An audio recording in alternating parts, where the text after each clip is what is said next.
வணக்கம் நேயர்களே, விஷன் 9 டிவிக்காக நான் உங்கள் லக்ஷ்மி நாராயணன். இப்போ நம்ம பார்க்க போகிறது வார ராசி பலன் 12ஆம் தேதியிலேருந்து 12ஆம் தேதி வரை எப்படி இருக்க போகுது தான் பார்க்க போகிறோம். எப்போதுமே சொல்கிற ஒன்று தான், லக்னத்துக்கு பாருங்கள். ராசிக்கு பார்ப்பதை விட லக்னத்துக்கு பார்ப்பது ரொம்ப ரொம்ப சிறப்பாக இருக்கும். உதாரணத்துக்கு ஒரு மகர லக்னம், விருச்சிக ராசினா மகர ராசிக்கான பலன்களை பார்க்கும்போது ரொம்ப பர்ஃபெக்டாக இருக்குன்றது தான் உண்மையான விஷயம். ஸோ அதே நேரத்தில் பார்த்திங்கன்னா அது நீங்கள் அதை மிங்கிள் பண்ணி பார்க்கும்போது ரொம்ப 100% பர்ஃபெக்டாக வரும். இந்த வீடியோ எண்டில் டிப் ஆஃப் த வீக் இருக்குது, மறக்காமல் பாருங்கள். சிம்மராசி. ஸோ சிம்மராசிக்கு எப்படி இருக்கும் அப்படின்னு பார்த்தோம்னா, உங்களது ராசி அதிபதி 6 இருக்கின்ற ஒரு காலகட்டங்கள். ஸோ கொஞ்சம் நல்ல வேலை இல்லாதவர்கள் வேலை கிடைப்பதற்கான வாய்ப்புகள் ரொம்ப நல்லா இருக்குது. ஸோ அதிலும் பார்த்திங்கன்னா கொஞ்சம் நல்ல ஒரு ஏற்றங்கள். அது வெளிநாட்டுக்கு வேலை தேடிட்டு இருக்கவங்களுக்குலாம் வெளிநாட்டில் வேலை கிடைக்கிறதுக்கான வாய்ப்புகள், வெளி மாநிலங்களுக்கு சென்று வேலை வாய்ப்பு கிடைப்பதற்கான வாய்ப்புகள் ரொம்ப நல்லா இருக்குங்க. இது யாருக்கெல்லாம் நடக்கணும் போது சிம்ம லக்னமாக இருந்து சூரிய தசா புத்தி அந்த நடக்கிறவங்களாம் கண்டிப்பாக நடப்பதற்கான வாய்ப்பு ரொம்ப சிறப்பாக இருக்குது. 2 மற்றும் 11ஆம் அதிபதியான புதன். ஸோ அது பார்த்திங்கன்னா உங்களுக்கு 6 இருக்கும்போது நல்ல ஒரு வேலையில் நல்ல ஏற்றங்கள், நல்ல லாபங்கள். அதுவும் சிம்ம லக்னமாக இருந்து புதன் தசாபுத்தி அதில் நடக்கிறவங்களுக்கு நல்ல ஒரு லாபங்களை அள்ளி தருவதற்கான வாய்ப்பு ரொம்ப சிறப்பாக இருக்குது. பட் இருந்தாலும் கொஞ்சம் அலைச்சல்கள் இருக்கும். ஸோ அதுதான், எவ்வளோ வந்தாலும் நம்ம ஒரு அடுத்த கட்டத்துக்கு போனாலும் செலவுகள் நமக்காக காத்திருக்கணும் போது கொஞ்சம் சின்ன சின்ன செலவுகளை கண்ட்ரோல் பண்ண முடியாதுங்கிறது தான் உண்மையான விஷயம். மற்றபடி பார்த்திங்கன்னா நல்ல லாபங்கள் வரும். கடன் கேட்ட இடத்துல கிடைக்கிறது, எவ்வளோ கடன் ஏதாச்சும் எதிர்பார்த்தீங்கன்னா கண்டிப்பாக கிடைப்பதற்கான ரொம்ப சிறப்பாக இருக்குது. ஸோ இதெல்லாம் யாருக்கு நடக்கும்? சிம்ம லக்னமாக இருந்து புதன் தசா புத்தி அந்தரங்கள் நடக்கிறதும் கண்டிப்பாக நடப்பதற்கான ரொம்ப சிறப்பாக இருக்குது. 3ஆம் அதிபதியான சுக்கிரன். ஸோ 3ஆம் அதிபதியான சுக்கிரன் 6 இருக்கும்போது 3 ஆறும்போது வேலை செய்பவர்களுக்கு யாரெல்லாம் சிம்ம லக்னமாக இருந்து சுக்கிர தசா புத்தி அந்த நடக்குது, வேலையில் நிறைய மாற்றங்கள் இருக்கும், வேலையில் நிறைய சேஞ்சஸ் இருக்கும். ஸோ இங்கேருந்து அங்கே போங்க, அதுலேருந்து இதை மாற்றிக்கிறோம் அப்படிங்கிற மாதிரி விஷயங்கள் நிறைய இருக்கும். ஸோ இதெல்லாம் யாருக்கு நடக்கும்? சிம்ம லக்னமாக இருந்து சுக்கிர தசா புத்தி அந்த நடக்கணும், இதெல்லாம் நடப்பதற்கான நிறைய இருக்குது. 4ஆம் அதிபதி மற்றும் 9ஆம் அதிபதியான செவ்வாய் 6 இருக்கும்போது தாய் தந்தையருக்கு நடுவில் கொஞ்சம் கருத்து மோதல்கள் ஏற்படுவதற்கான வாய்ப்புகளும் நிறைய இருக்குது. ஸோ கொஞ்சம் கவனமாக இருக்கணும். இது யாருக்கு நடக்கும்? சிம்ம லக்னமாக இருந்து செவ்வாய் தசா புத்தி அந்த நடக்கும், கொஞ்சம் கேர்ஃபுல்லாக இருக்கின்ற ஒரு காலகட்டம். சில நேரங்கள் வாக்குவாதங்கள் வர்றது, கொஞ்சம் பகைமை பாராட்டுற மாதிரி விஷயங்கள் 2 பேர்த்துலையும் இருக்கும். ஸோ அதனால் அந்த மாதிரி விஷயங்கள் ரொம்ப கவனமாக இருக்கணும். இதனால் நமக்கு டென்ஷன் வருவதற்கான வாய்ப்புலாம் இருக்கும். ரொம்ப ரொம்ப ரொம்ப கவனமாக இருக்கணுங்க. அதுக்கப்புறம் பார்க்கும்போது உங்களுக்கு 5ஆம் அதிபதியான குரு. ஸோ 5ஆம் அதிபதியான குரு பார்த்திங்கன்னா உங்களுக்கு 9 அதுவும் சுக்கிரனுடைய சாரத்தில் இருக்கின்ற ஒரு காலகட்டத்தில் பார்த்தீங்கன்னா தொழில் ரீதியான விஷயம், நல்ல வளர்ச்சிகள், கேட்ட கடன்கள் கிடைக்கிறது, கொஞ்சம் பழைய கடன் அடைச்சி புது கடன் வாங்குவதற்கான வாய்ப்பும் நிறைய பேருக்கு கிடைக்கும். ஸோ இந்த மாதிரி விஷயங்கள் ரொம்ப நல்லாயிருக்கும். இதில் பார்த்திங்கன்னா 9. ஸோ இதில் என்ன மாதிரி விஷயமோ 5, 8, 9ன்ற மாதிரி ஒரு விஷயங்கள் இருக்கும்போது வெளிநாட்டில் இருக்கிறவங்களுக்கு கொஞ்சம் எமோஷன்ஸு, அதே நேரத்தில் பார்த்திங்கன்னா வெளிநாட்டில் ஏன் இங்கே வந்தோம், எதுக்கு இந்த வேலைக்கு வந்தோன்ற மாதிரி ஒரு டென்ஷனை க்ரியேட் பண்ணுறதுக்கான வாய்ப்பும் நிறைய இருக்குது. இதெல்லாம் யாருக்கு நடக்கணும் போது?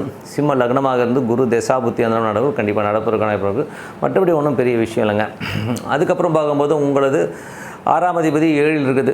ஸோ ஏற்கனவே 6 நிறைய கிரகங்கள் வேலையில் நிறைய பிரச்சனைகள், டென்ஷன், ஸ்ட்ரெஸ் ஏற்படுவதற்கான வாய்ப்புகள், வேலையில் கொஞ்சம் ப்ரெஷர்ஸ் ஜாஸ்தி இருக்கிற மாதிரி கண்டிப்பாக இருக்குங்க. ஸோ அந்த மாதிரி விஷயங்கள் கொஞ்சம் கவனமாக இருந்துக்கணும்.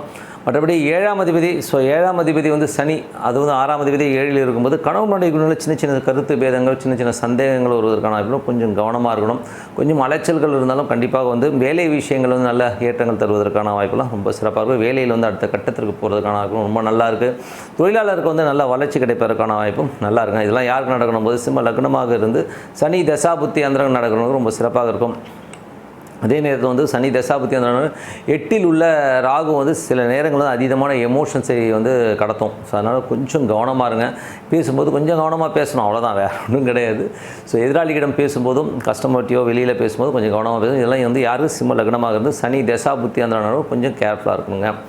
அதுமாதிரி 8 உள்ள ராகு எந்த மாதிரி விஷயங்களே பண்ணணும். ஸோ 8 உள்ள ராகு பார்த்திங்கன்னா உங்களுக்கு 2, 11 மற்றும் 8 உள்ள ராகு இருக்கும்போது திடீர் அதிர்ஷ்டங்கள் கண்டிப்பாக இருக்குமானா கண்டிப்பாக இருப்பதற்கான வாய்ப்புகள் இருந்தாலும் அந்த 6ஆம் அதிபதி கண்ட்ரோலில் இருக்கும்போது வேலை விஷயங்களில் நிறைய அலைச்சல்கள் இருப்பதற்கான வாய்ப்புகள் இருக்குது. அதனால் ஒரு சின்ன ஸ்ட்ரெஸ் கொடுவதற்கான வாய்ப்பும் நிறைய இருக்குது. இதெல்லாம் யாருக்கு நடக்கும்? சிம்ம லக்னமாக ராகு தசா புத்தி அந்த நடக்கிறவங்க நடப்பதற்கான வாய்ப்புகள். பட் ஆனால் கேட்டதில் கடன் கிடைக்கும், கண்டிப்பாக கடன் கிடைப்பதற்கான வாய்ப்புலாம் ரொம்ப சிறப்பாக இருக்குது. அதுக்கப்புறம் பார்த்திங்கன்னா உங்களுக்கு 9ஆம் அதிபதி. ஸோ 9ஆம் அதிபதி செவ்வாய் 6 இருக்கும்போது வெளிநாடு செல்வது, வெளிநாட்டுக்கு போய் படிக்கிறது, வெளிநாட்டில் போய் வேலை பார்ப்பதற்கான வாய்ப்புலாம் ரொம்ப சிறப்பாக இருக்குது. ஸோ அந்த மாதிரி விஷயங்கள்லாம் ரொம்ப நல்லாயிருக்கும். இதெல்லாம் யாருக்குன்னா சிம்ம லக்னமாக செவ்வாய் தசாபுத்தி அந்த நடவங்களுக்கு கண்டிப்பாக நடப்பதற்கான வாய்ப்புலாம் ரொம்ப சிறப்பாக இருக்குங்க. 10ஆம் அதிபதி. ஸோ 10ஆம் அதிபதியான சுக்கிரன் 6ல் இருக்கும்போது தொழில் ரீதியான விஷயங்கள், கடன்கள் எதிர்பார்த்தீங்கன்னா பெரும் கடன்கள் வந்து கண்டிப்பாக கிடைப்பதற்கான ரொம்ப சிறப்பாக இருக்குது. ஸோ அதில் வந்து ஒரு நல்ல ஒரு என்ன சொல்கிற பெரிய பணம் வருவதற்கான வாய்ப்புகளும் ரொம்ப சிறப்பாக இருக்குங்க. இது வந்து யாருக்கெல்லாம் நடக்கும் அப்படின்னும்போது, யாருக்கெல்லாம் வந்து சிம்ம லக்னமாக இருந்து சூரிய தசாபுத்தி சுக்கிர தசாபுத்தி அந்த நடக்குதோ அவங்களுக்குலாம் நடப்பதற்கான வாய்ப்பு ரொம்ப சிறப்பாக இருக்குது. இதுலேருந்து என்னென்னா நிறைய வந்து உங்களுக்கு வந்து இந்த ரொட்டேஷனுங்கிற விஷயம் வந்து உங்களுக்கு சுக்கிரன் தசாபுத்தி அந்த நடக்கும், நல்ல ஒரு ரொட்டேஷன்ஸ் கண்டிப்பாக இருக்குங்க. 11ஆம் அதிபதி என்ன புதன். ஸோ 11ஆம் அதிபதி புதனும் பார்த்தீங்கன்னா உங்களுக்கு 6ல் இருக்கும், நல்ல ரொட்டேஷன், நல்ல பண வரவுகள் வருவதற்கான வாய்ப்பெல்லாம் ரொம்ப நல்லா இருக்குது. இதெல்லாம் யாருக்கு நடக்கும்? யாரெல்லாம் வந்து சிம்ம லக்னமாக இருந்து புதன் தசாபுத்தி அந்த நடக்கும் நல்ல ஒரு பெரிய பணம், நல்ல ஒரு ரொட்டேஷன்ஸ் கிடைப்பதற்கான ரொம்ப சிறப்பாக இருங்க. ஸோ நல்ல விஷயங்கள், நல்ல மாற்றங்களாக இருக்குன்னா பிரார்த்தனை ரொம்ப ரொம்ப அவசியம். ஸோ மனதார இறைவனை பிரார்த்தனை பண்ணும்போது கண்டிப்பாக நம்ம அடுத்த லெவல் போகிறதுக்கான வாய்ப்பு ரொம்ப சிறப்பாக இருக்கும். இந்த week so tip of the வீக்கில் இப்போ நம்ம சொல்கிறது வந்து பார்த்திங்கன்னா நிமித்தம். ஸோ இது வந்து எப்படி நம்ம ஃபாலோ பண்ணுறதுன்னா, ஜென்ரலாக வந்து அந்த காலத்தில் ஜோதிடம் பார்த்தவங்க தான் பார்த்திங்கன்னா உட்காந்து வந்து ஃபுல்லாக உட்காந்து இந்த கால்குலேஷனோ இப்போ இன்றைக்கி இருக்கிற வந்து சயின்டிஃபிக் முறையில் உட்காந்து ஒரு ஆப்பில் வந்து ஒரு ஜாதக கட்டங்களை பார்க்குறதோ வந்து முடியாத காரியம். இன்னும் கேட்டிங்கன்னா அந்த டைமில் வந்து பார்த்திங்கன்னா ஜஸ்ட் லைக் தட் வந்து அந்த டைமை வச்சே வந்து அந்த மனனம் செய்த அந்த ஃபார்முலா வச்சே வந்து அவங்க கடகடன் சொல்ல ஆரம்பிச்சிருவாங்க.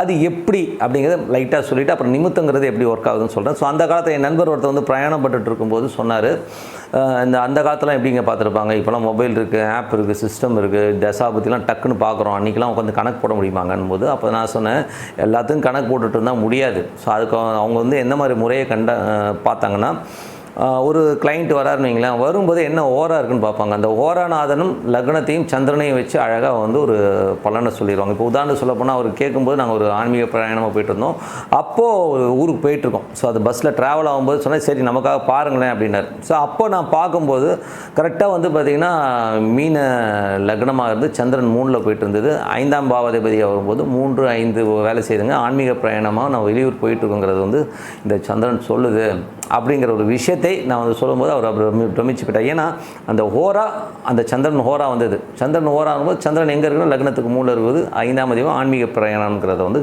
கரெக்டாக சொல்லிடுச்சுங்க. அதே மாதிரி வந்து எல்லாமே வந்து நம்ம அந்த மாதிரி எடுக்க முடியும். ஸோ அது மாதிரி நிமித்தம் பண்ணும்போது ஒரு சில நேரங்கள் வந்து அந்த நிமித்தங்கள் வந்து நிறைய விஷயங்களே வந்து நமக்கு சொல்லிடுங்க. ஸோ ஒருத்தர் வந்து ரொம்ப என்ன சொல்கிறது,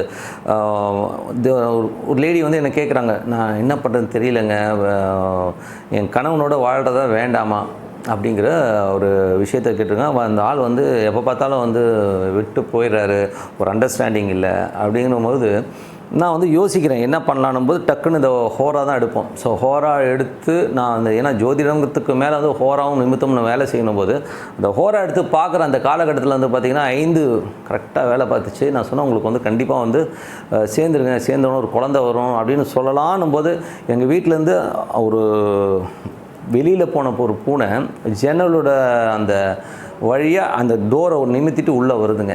ஸோ அப்போ சொன்னேன் கண்டிப்பாக அந்த கணவன் வந்துடுவாருங்க, எண்ணி வந்து ஒரு மாதத்துக்குள்ளே பாருங்கள் எல்லாமே நடக்கும் அப்படின்னு சொன்னோம். காரணம் என்ன, நிமித்தமும் குழந்தைய கை காட்டுச்சு. ஸோ கணவன் இல்லாமல் எப்படி குழந்தை வரும்? ஸோ குழந்தை வந்துடும்.